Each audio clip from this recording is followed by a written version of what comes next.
About 2 months or so ago, I did a video giving my predictions on what I thought was going to happen in the Electoral College for the 2012 presidential election. At the time, I said that President Obama would win a second term by a margin of 332 to 206. You've had three debates, a vice presidential debate, other things happen that I think have kind of changed the landscape at least a little bit. But one thing that has kind of come to my attention is people on the Democratic side and the Republican side, as we get ready for Election Day, have been spewing all types of garbage talking about Obama's going to win easily. It'll be clear and decisive. You have people on the Republican side, that are sitting there just throwing out all types of crazy crap. At least Karl Rove, I can't believe I'm going to say this, I kind of, respect him. Even though he has a bias, I don't think his bias is overall clouding him too much. Because when he says that he feels Governor Romney is going to win with about 280 electoral votes, that is something that is reasonable, that there is some type of mathematical chance that it could actually happen. So even though he has a bias, I don't think he's allowing the bias to cloud his observations of the polls and state-by-state momentum and national momentum overall, what have you. One thing to keep in mind, though, is you could literally have this election be a case of where Romney wins the popular vote and President Obama still wins the Electoral College. It's not just about the popular vote. Remember that.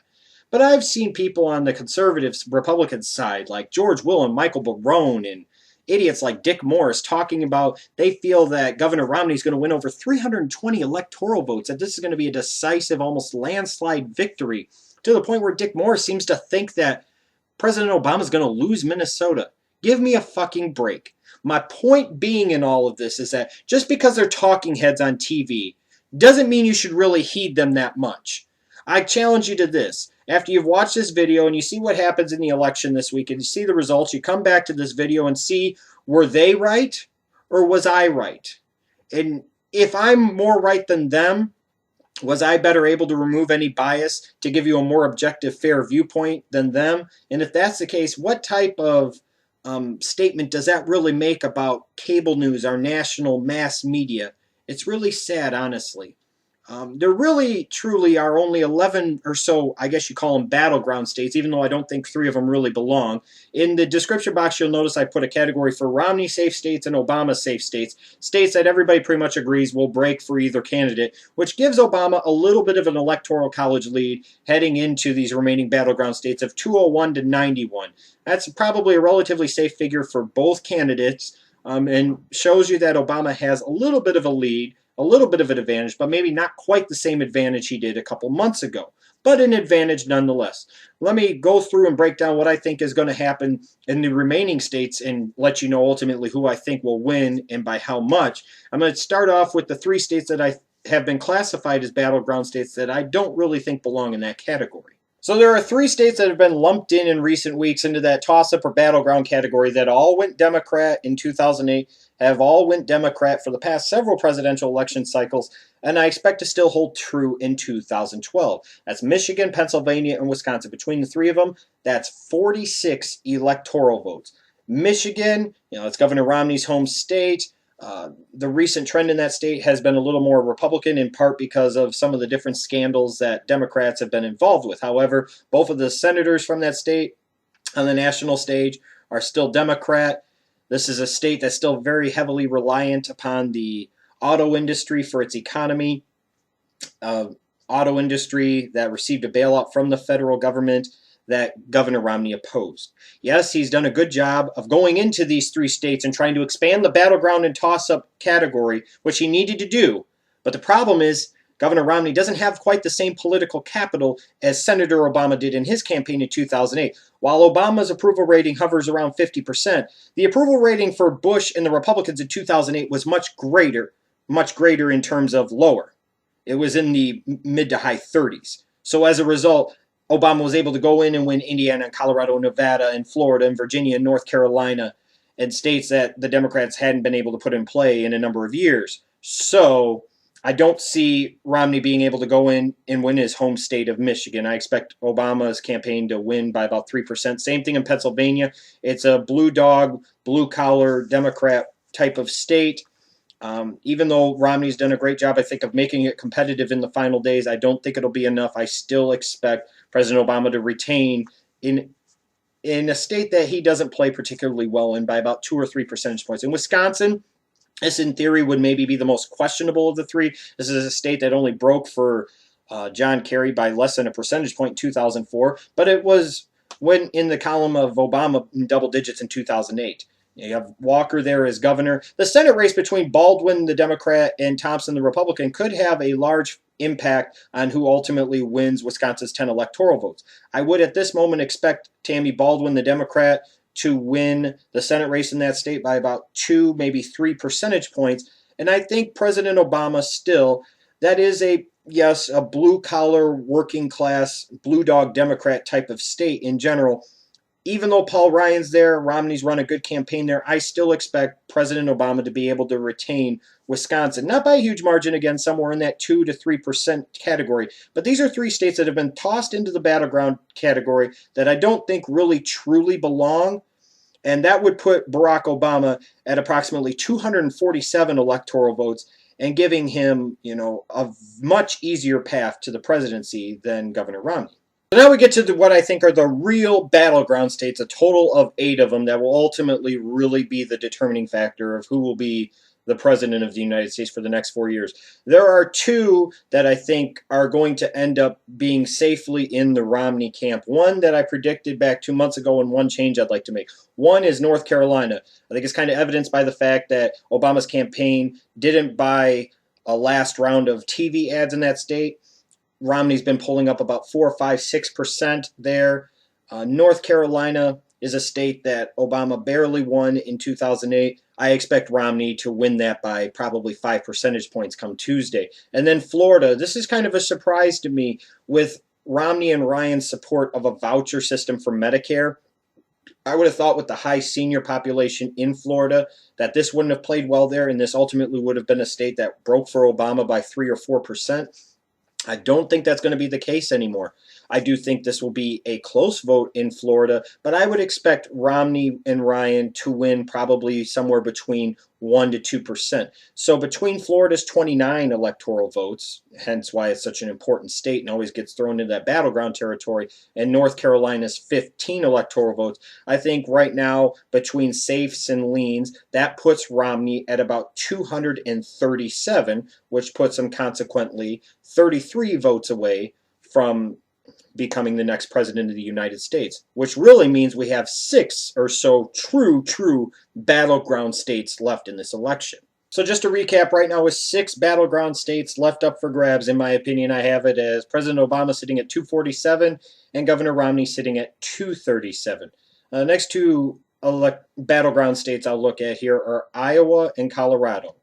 Iowa, the state that I live in now, was really where President Obama's presidential hopes really took off in 2008. He won the caucuses here in January of 2008, ended up carrying the state in the presidential election. This is really an important place symbolically for President Obama and his campaign. The Republicans have spent a ton of money here. The super PACs on that side have spent a ton of money here, and they've done some damage, but I don't think as much damage as maybe they would hope, because Iowa is still a state with a very low unemployment rate, especially compared to the national average, and Obama still carries a relatively decent approval rating in this state, even if people don't like some of the things he's done, in particular Obamacare, what have you. So when it comes to Election Day, Obama's ground operation, you could take it from me, Romney's is good, but Obama's is a lot better. And it's been very emphasizing, very much, pushing people to get out and get out the early vote. And I think turnout will be key here. And I do expect ultimately President Obama will win Iowa and this state's 6 electoral votes, probably by about 4 or 5 percentage points. Now, when we go out west to Colorado, I think it could be a little bit of a different story. This is a state a couple months ago I thought Obama was still going to be able to win, but with the marijuana initiative on the ballot, it'll be interesting to see how much Governor Johnson's location on the ballot plays a role here. But I think this is a state that isn't as strong Democrat as maybe the Obama campaign thought it was going to be. It's been skewing Democrat in recent years, but this could be an example here of he just doesn't have enough political capital this time to be able to keep this gain from 2008. So I do expect that Governor Romney will be able to win Colorado and its 9 electoral votes. But I think it's going to be a very razor-thin margin, somewhere between 0.5% to 1%. This will be a very, very close race in that state, I do believe. So with those two states being added into the totals, I've got President Obama at 253, Governor Romney at 244. Now we move on to the next two states, Nevada and New Hampshire. When I look at Nevada, this is a state where you have Senator Heller, a Republican, running for re-election, a relatively popular candidate that I do expect to win re-election, and I think he should win re-election. That could have some bearing on this race. But Senator Harry Reid, the senior senator from that state, has built a tremendous ground operation in that support, one that is the envy of campaigns, both Democrat and Republican, throughout the country. This is a state, even with an unemployment rate that's the highest in the nation, over 12%, has still been skewing Democrat in recent years, and President Obama still maintains a relatively decent approval rating there.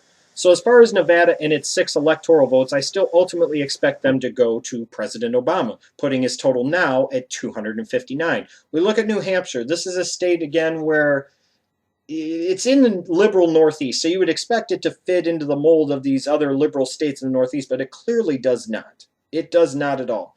This is a state that is very independent-minded, very moderate, even slightly leaning conservative, fiscally conservative, socially moderate. This is a state that Obama, yeah, he won in 2008, but he lost the primary there to Hillary Clinton in 2008. His approval ratings aren't that great in the state. Governor Romney seems to be the type of Republican candidate that can do well in that state. But even with that being said, I don't think the hatred for Obama is so great, and that Mitt Romney himself is such a phenomenal candidate that he's ultimately going to be able to carry New Hampshire. So I do expect, again, similar to Colorado, by a very razor-thin margin, that President Obama will be able to win New Hampshire and its 4 electoral votes, which would put President Obama's total at 263 and Governor Romney's at 244, with only 2 states left to go. So right now I have it at 263 to 244 in favor of President Obama, with 2 states left. That's Ohio and Virginia, combined 31 electoral votes between the two. When I look at the 2 states, Ohio is a state that in recent elections, it's broken for the winning party. Governor Kasich, a Republican, seems to be a relatively popular governor there. The Ohio economy has started to recover. It's still a work in progress, but there have been some good things going on in that state. When you look at Virginia, this is a state that in 2008 went for a Democrat for the first time, since 1964, when LBJ was able to carry it. So think about it this way. Obama, as a candidate, had such political capital in 2008 with the anti-Bush, anti-Republican sentiment that he was not only able to win Ohio, something that Kerry couldn't do in 2004, something that Gore couldn't do in 2000, he was able to win Virginia, something that a Southern governor like Jimmy Carter was unable to do, and something that Bill Clinton couldn't do, and he tried twice. Just think about that for a second. When I look at these 2 states, Virginia has been polling very, very close. With Romney being ahead 1 or 2 points, Obama being ahead 1 or 2 points. This is pretty much a dead heat. When I look at Ohio, there is a small advantage there in the polls overall for Obama right now of somewhere between 2 to 2.5%. Now, when I look at Virginia, I think this is a state where Governor Gary Johnson being on the ballot as a third-party candidate could play a role. And the question is, if he wins 2 or 3% of the vote in that state, is he going to take away from Mitt Romney? Is he going to take away from Barack Obama? A combination of the two? He could end up being the kingmaker in that state and ultimately in this election, similar in Ohio. Another interesting thing that both of these states have in common, they have very competitive, very hotly contested Senate races in both states that could also help determine which candidate wins the presidential race in each state. Now, when I look at Ohio, even though you have a popular Republican governor in John Kasich, potentially a presidential candidate in 2016, it's still a state that right now seems to be skewing slightly more Democrat and Republican, in my opinion, in terms of the presidential race, in part because Governor Romney opposed the auto bailout of 2008, which did help Ohio's economy. Even though it wasn't the only thing, it was something. It played a role, and it was something that President Obama supported and voted for in 2008. When I look at Virginia, I think in a large way, this is going to come down versus northern versus southern turnout in the state. What percentage of the vote Obama's going to be able to get in the suburbs, how he's going to do in the big city like Richmond. So both of these states I do think will be relatively close. I think Virginia will end up being closer than Ohio. But when I look at both of these states, I see Sherrod Brown being able to retain his seat and win re-election against Republican candidate Mandel. And in Virginia, I do expect Tim Kaine, the former governor of the state, to win that kind of super race against former Senator George Allen, the Republican. And I do think with both Democrats ultimately being able to hold on and win their races in both of those states, that it will kind of be the bellwether and kind of be the indicator that President Obama is going to be able to carry both states. Ultimately, he supported the bailout, which will play a little bit better in Ohio. So I expect 18 Ohio electoral votes to go to President Obama, and Virginia's 13 electoral votes in an incredibly close race in that state to go to President Obama as well, which would ultimately mean that Barack Obama, in my opinion, will be reelected to another 4 terms as President of the United States with 294 electoral votes, as the way it stands for me right now, versus 244 for Mitt Romney.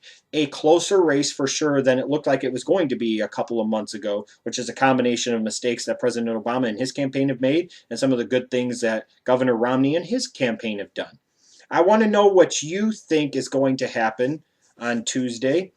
And I want you, like I said before in the video, to come back after the election and see if some of these talking heads were closer to the truth or was I closer to the truth. I want to know your thoughts on what you expect to happen down below.